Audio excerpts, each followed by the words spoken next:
Hey there, and welcome back to another episode of Red Sparks Crypto Blog for your crypto and Cardano news. I thought I'd record a weekend video for you guys as a few bits of news items came up that caught my attention. So the first bit of news that broke towards the end of Friday, the VanEck Bitcoin ETF application was rejected by the SEC. So that was disappointing to hear. There are a few other Bitcoin ETF applications in the pipeline as well. Perhaps one of those will succeed. However, I think I'm not too surprised. The SEC, I reckon, is not going to approve a Bitcoin ETF until there's better regulation in place of the industry, specifically Know Your Customer and AML regulation. Because the feedback from the SEC, as is pretty much always has been consistently, is how can you stop market manipulation going on? And I know people want to say, oh, but stock markets are manipulated as well, da, da, da, da, da. But it's not nowhere near as bad as cryptocurrencies. I'm sure of that. Cryptocurrencies are like the Wild West. Anybody can do anything without being caught, essentially. So yeah, I'm pretty sure the SEC want to get better regulation in place first before they approve a Bitcoin ETF. Now, the good news, I suppose, if you look at the Bitcoin chart here, is that news broke towards the end of yesterday, which is about here, but that sharp sell-off that we saw a few days prior, or a day or so prior, was probably related. I know we all thought it was Evergrande at the time, but actually it was probably some insiders, whether they're at the SEC or VanEck or somewhere else. There must have been some insiders that got tipped off and they were exiting their position early. And then later on, the mass market found out and it dipped further. But the interesting thing is it then bounced back up again and it settled at this 63K level. So that's actually kind of bullish. That could mean 63K is a new line of support for Bitcoin. And if that's the case, that's what gives rise to headlines such as, if I click back, such as this one here saying hitting 59K or 60K, let's say, would be extremely healthy because that, as I said, would indicate a good level of support. And from there, it could then bounce up as high as 90K. I mean, it's just theories. Nobody really knows what's going to happen, especially me. But yeah, I thought the fact that it hadn't plummeted all the way to 40K to be a positive sign. So IOHK published a mid-month development update yesterday. I didn't see any Twitter announcements about it, so either I missed it or it just went by quite quietly without much fanfare. Either way, it was quite a good video. It mostly covered the same thing that their blog post covered, and which I've discussed in previous videos. But there were a few things I thought added some extra insight into the scalability issue. So the first thing I was kind of glad to hear, Nigel here at this section of the video talks about how they've been partnering with 7 close partners. So basically 7 key dApp developers that they picked a few months back. So that's nothing new. We knew they were doing that. And he described that one of them is a betting oracle. One of them, M Labs, is developing an NFT marketplace, and that's their main sort of test case that they're using. And then Sunday Swap is one of their partners. So the real nice thing from my perspective was really that reassurance to know that they've been working very closely with a good range of critical types of dApps in order to really test out the scalability issues. So hopefully nothing's going to be a surprise on launch. There may be congestion, there may be scalability issues, we don't know, but at least I'm hoping whatever happens, it's not something that they hadn't foreseen. And obviously, I hope it means that when they do launch, everything goes smoothly. Next up, we had architect John Woods, who went through some of the technical discussion points of the blog post. A key thing he clarified for me was that the 5 seconds to propagate through the network does indeed mean 5 seconds to propagate through the entire Cardano blockchain network, which I find absolutely amazing. As I said in my last video, a bank transfer takes about 2 to 3 days to settle, and on Cardano we have a transaction settling in 5 seconds. That is mind-blowing.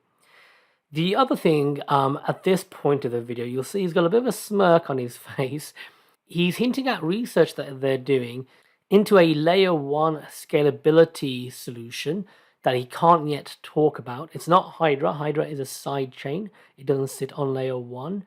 But it's something he can't currently talk about it. But he seemed quite excited about it, and he said that it would mean that Cardano can scale up an order of magnitude more than it can today. Interpret that how you will. Um, so I look forward to hearing about that. I'm wondering if it's to do with ZK rollups, which is a cool kid on the block currently, or something else. He then goes on to talk about P2P and gossip, which I won't go into too much detail on, but essentially right now within the Cardano network, we are still dependent on a few IOHK servers to keep things running and propagate correct information and things like that. In the future, we want to go towards stake pools being part of that propagation network, and then further down the line, every node. So you and I running a daedalus on our laptop, etc., will be part of that propagation of information. So both of those are known as P2P and gossip, and that's in the pipeline, and that will help make Cardano a decentralized project in every possible way. Next up, we had Nigel Hammond, and he addressed my biggest question, which is, are we going to need an Ethereum-like gas fee model on Cardano? He said he welcomed the discussion, that they've been following it closely. It sounds like that they're looking into other ways. They want to avoid having an unknown cost when you carry out a transaction. So a gas-like model like Ethereum is right now out of the question. They are looking at smaller transactions being prioritized, because small transactions are more likely to be a transfer of money, essentially. And so if you prioritize those, then people will be less stressed that their money isn't sitting in limbo. So that's one idea.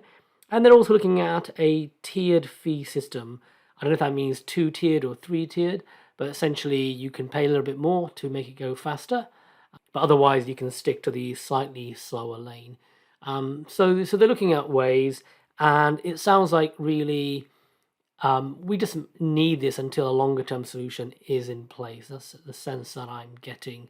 So overall, I came away feeling a lot more reassured by this video, by this update. As I said, I was reassured that SundaeSwap is one of their close partners that they've been working with to make sure everything will hopefully go smoothly on launch. It's good to hear that they've got some ideas around traffic prioritization. It would be interesting to see after the other improvements they make just how big of an issue it is. I'm surprised they didn't in this video actually talk more about dApp developers engineering their way out of the problem as well, which they touched upon on their blog post, but perhaps they wanted to take a slightly more helpful, softer tone. I thought I'd leave you with some weekend hopium on the Cardano price. So here's what I think might happen. SundaeSwap is probably going to launch. My guess is early December, and I don't think it's going to have too much of an issue. I think it's going to be a successful launch. They've been working closely with IOHK to ensure that. And SundaeSwap, from the tone of their blog posts and then the speed that they're moving at, it seems that they're fairly confident in their product. So I reckon SundaeSwap is going to be amazing when it launches. It's going to get a lot of headlines. And then soon after that, there'll be an NFT marketplace. NFTs are very hot as well. In fact, that'll probably be launching around the same time. And I think those two on their own, irrespective of what other dApps launch and when they launch, just having a great NFT marketplace that someone's talking about and a great DEX that someone's talking about, that in itself will suddenly settle a lot of nerves that maybe investors have about Cardano. Is it a system that can actually support the mass market? And I think once it settles those nerves, that's when we'll see a lot of interest, both institutional and retail, flooding back into Cardano. And I would expect it to go above, let's say, $3 to $5 again soon by year end latest. And then after that, as we go into January onwards, we've just got a ton of dApps launching on the Cardano network. I think it's just going to be mind-blowing. I don't think a lot of people out there realize just how much momentum Cardano has and how much intellectual capital there is behind it, both from IOHK and also through Project Catalyst. So I think the world's going to wake up and catch on. Oh, and I haven't even mentioned the actual enterprise level adoption. So the projects going on in Africa, the World Mobile Project, the Dish Network Project, and there's going to be more. So you're going to end up having a blockchain network that is highly energy efficient, highly secure, has a burgeoning DeFi scene on it, and is being used in the enterprise landscape, and has a very clear, articulated roadmap for how they're going to scale even further. So it's got a lot going for it. I think 2022 is going to be an amazing year for Cardano. That's it from me. If you enjoyed the video, please give it a thumbs up and consider subscribing if you're not already, and follow me on Twitter. Other than that, I hope you all have a great weekend.